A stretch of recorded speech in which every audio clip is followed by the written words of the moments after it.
Folks, AJ the CEO here, and Ubiquiti is dropping more and more products, and they're venturing outside of their normal networking equipment, and they have started making UPSs. And what's a UPS? That is an uninterrupted power supply. This is if you lose electricity, it's going to run off of some batteries and it will be able to power some devices for a certain period of time, not indefinitely. This doesn't hook up to solar or anything like that because normally I use Anker solar batteries that will last longer. But this was an opportunity to check out one of these new devices that they have. This is the desktop model that I have, and this is the UPS Tower. They do have a 2U racked version that I personally wanted to get, but it's out of stock. So I'm like, this is what we were able to get, and this is going to be used to replace my Anker up here and plug into my other switch that stays up here in the office. So you see it right here behind me. Let's go to the top down view and let's check it out. Alrighty, folks. So Ubiquiti did not send this to me. I spent my own money on this. Now, as big as this thing is coming in at $159, which is a steal when it comes to UPSs for type of battery backups and stuff like that. So let's go ahead and let me get my other monitor here so I can actually see what I'm looking at. All right. And I actually ordered this 2 days ago, so it got here pretty fast. Oh, opens a different way. And it's much bigger than I thought from the picture. But wonderful Ubiquiti packing as usual. Oh, little heavy. All right. What other stuff do we have in here? Is there anything in here? No, that's just a blocking. That's the power cord.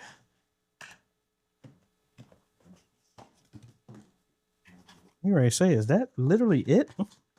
Just the unit itself? I think that's literally it. Let me just make sure. Yeah, I think that's really it. But I've been wrong before, so we'll just keep this here. We're not going to throw the box away, but we do have everything. Let's scoop this on over here.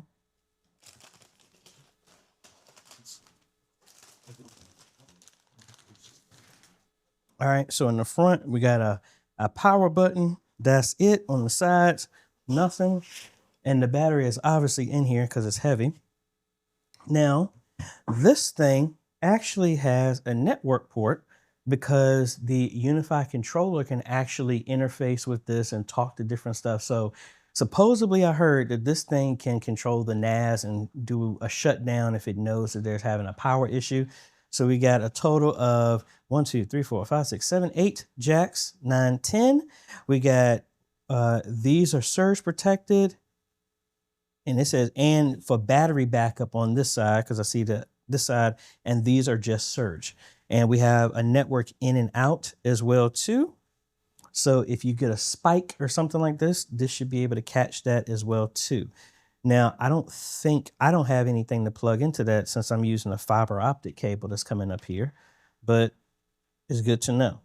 And that's mainly it. So now let's go ahead and plug this into my network and plug it in. And then let's see what the UniFi network, how it looks and how we interface with it and whatever features we have with it. All right, we got everything plugged in here and we see it right here showing up for adoption. Let's go ahead and click adopt. And let's see, are we going to add a new icon to the top when that goes through? And that's interesting that it grabbed that IP address. I don't know why in the world it would assign that because I have, and I'm not even in the 192.168.1 range. Let's just verify some stuff real quick. All righty, we got everything plugged in. We have it, see it showing up. I'm wondering why it's stuck at 192.168.1.20. That's not my range. Huh. Oh, well, let's see. Let's go ahead and get it adopted and let's see what happens from there. All right, folks. So off camera, I have been trying to adopt this thing about 5 times and it does not work. What it seems like from looking online, it does not like being adopted plugging into a switch, and it has to be plugged directly into the UDM Pro. So what I'm going to do is unhook this, take it downstairs, plug it into the UDM Pro down there, and see if that resolves it. I mean, if so, I guess it makes sense somewhat that like again, I'm doing something unique that my UDM Pro is downstairs, but my office is upstairs. So I have that 10 gigabit backbone that we ran in videos up here, and I already have a UPS downstairs in my Anker.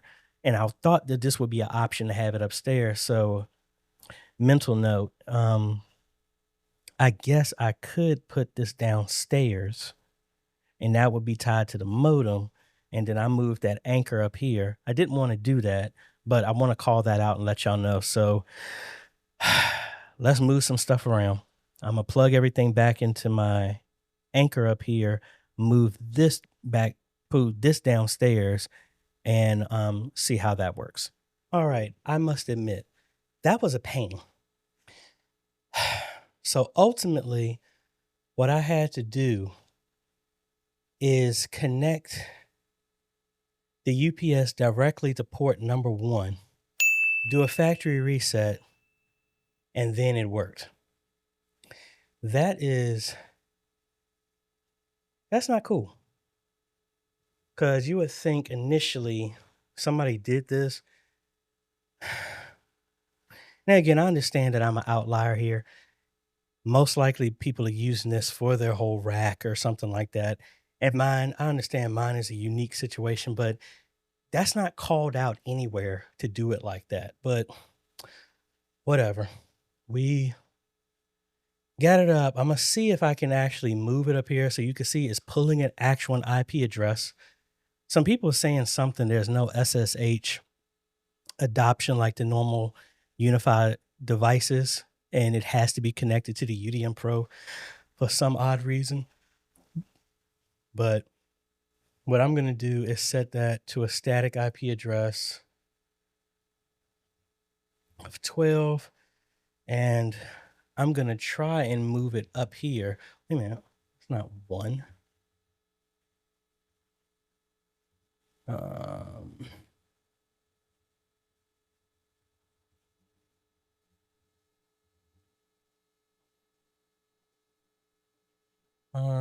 With other devices, I'll come back to that. So we'll set that as a IP address here.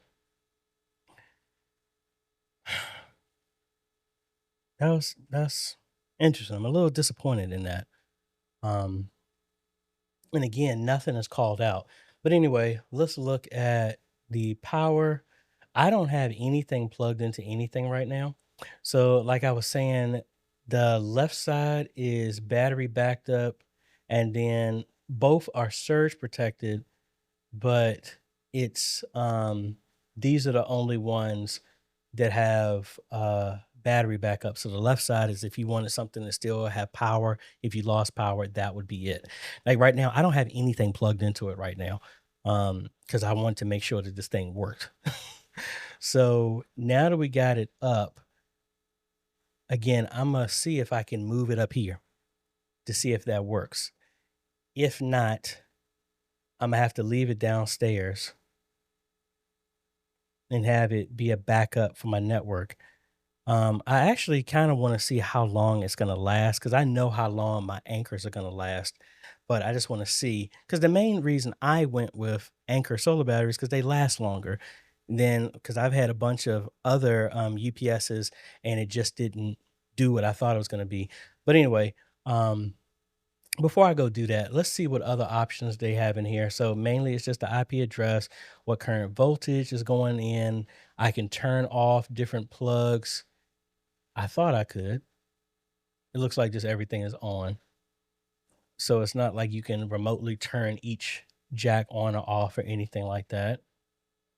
In our settings, we just got a name, a nut server.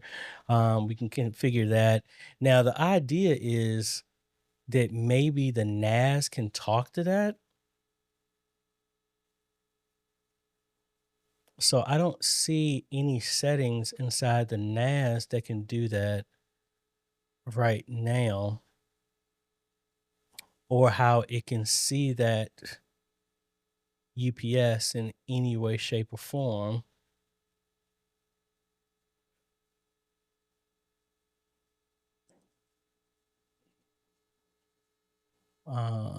Controls, integrations,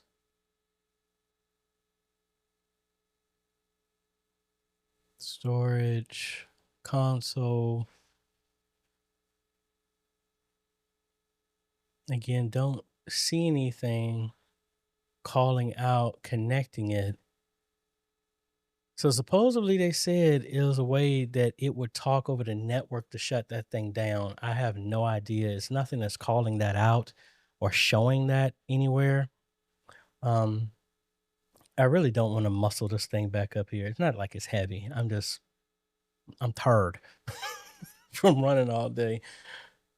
But oh well, let's go ahead and power this thing down. Let's bring it upstairs, see if it's already connected, if it's working. That just pretty much means that if you get one of these things and you have stuff separated, because originally I was going to get these for Chicago, and the UDM Pro is in a rack in the office. And then I was going to have a battery backup on each one of the switches.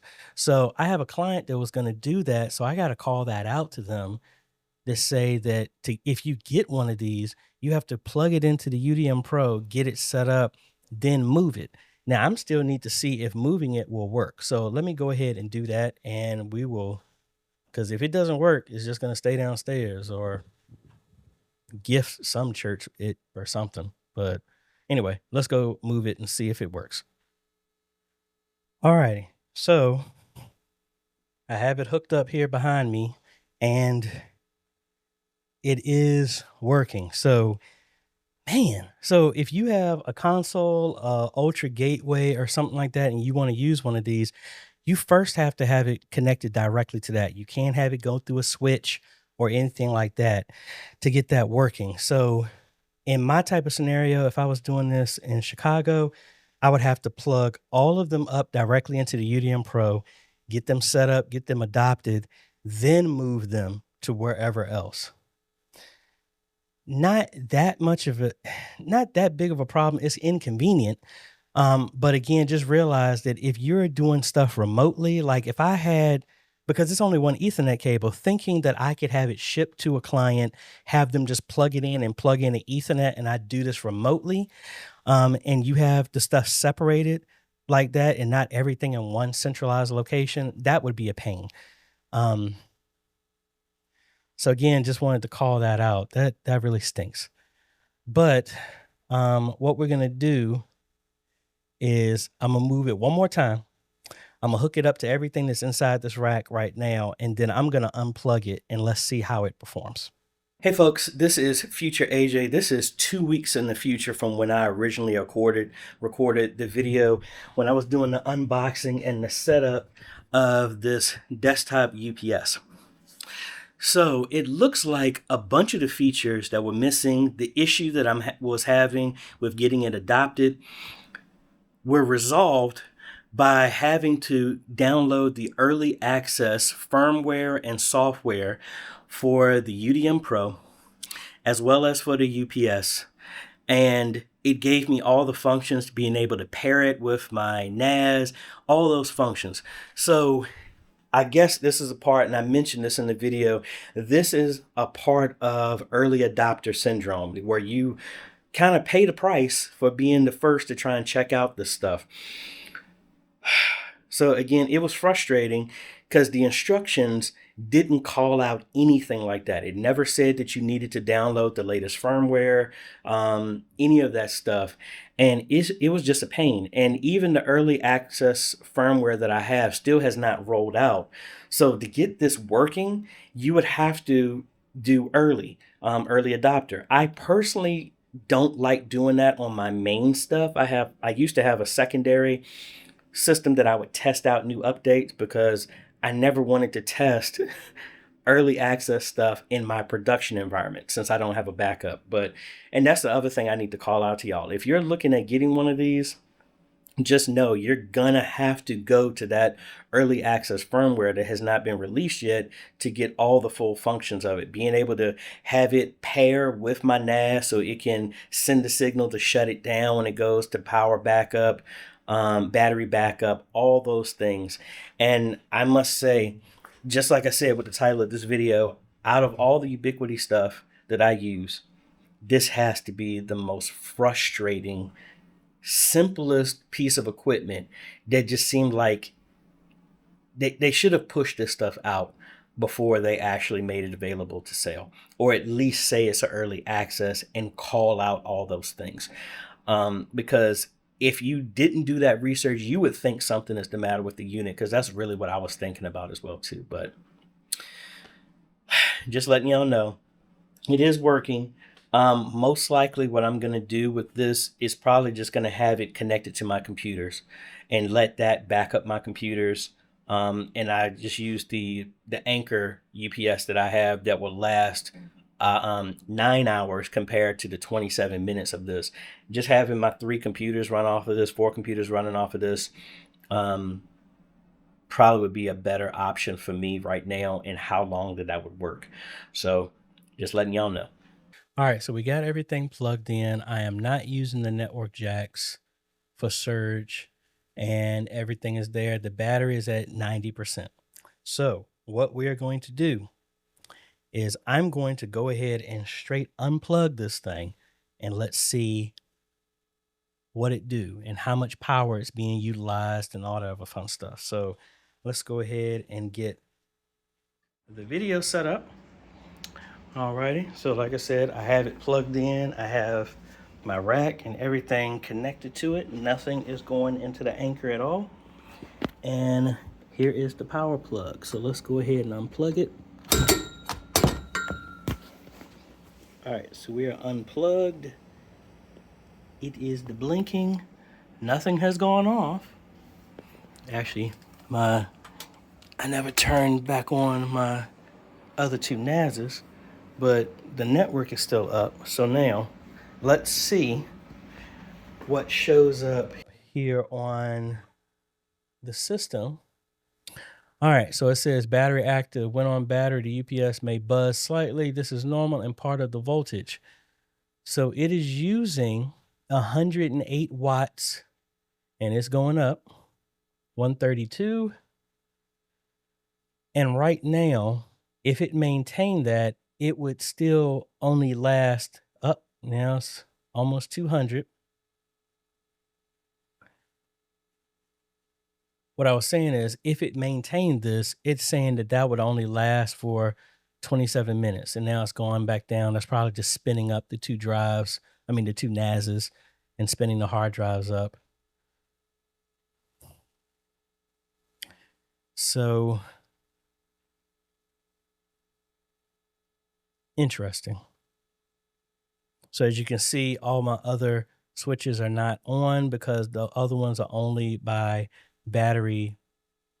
The left side is the only side that's being powered by the battery of the UPS. So it's pulling 180 watts, and it says that will last for 26 minutes. So I'm just going to be honest with you. I still kind of want to stick with, now granted, I know my Ankers. Now again, nobody sent this to me. I spent my own money. So I'm going to be honest with you with this. In this scenario, personally, I would kind of stick with the Ankers because they would last longer. Now, I don't know what that's going to be with the power outage that comes from the 2U rack mounted that has bigger batteries and all that other stuff in place. I really don't know.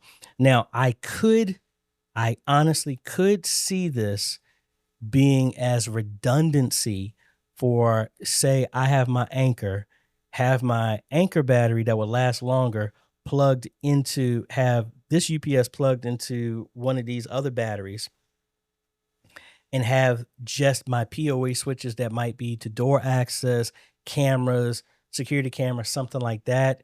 A NAS stuck on that, so I have double redundancy for power.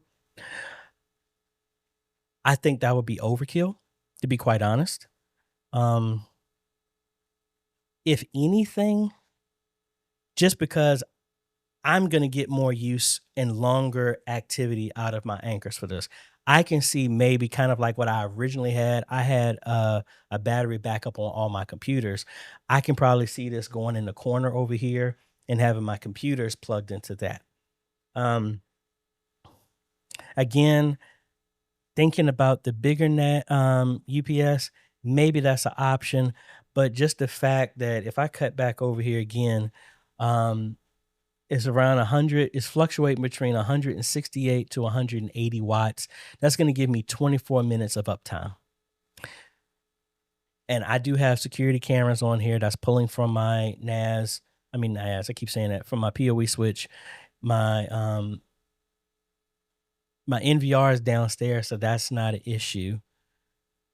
I'm just trying to really think if this, real talk, at $159, it's a good deal for letting this thing back up, kind of like a big UniFi network installation.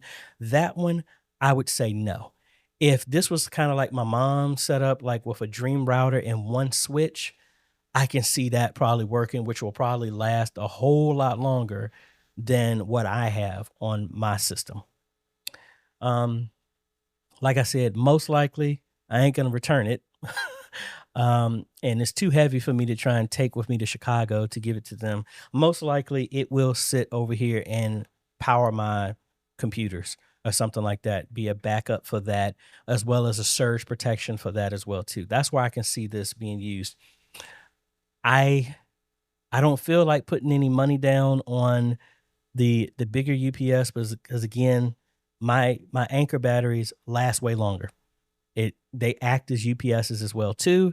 So this was me really just trying to see what they offered and give y'all an honest perspective of this. So for me, for something like this, if you have just a small implementation, or like, let me use Antioch for example. Say I can see this powering one switch that has cameras going to it.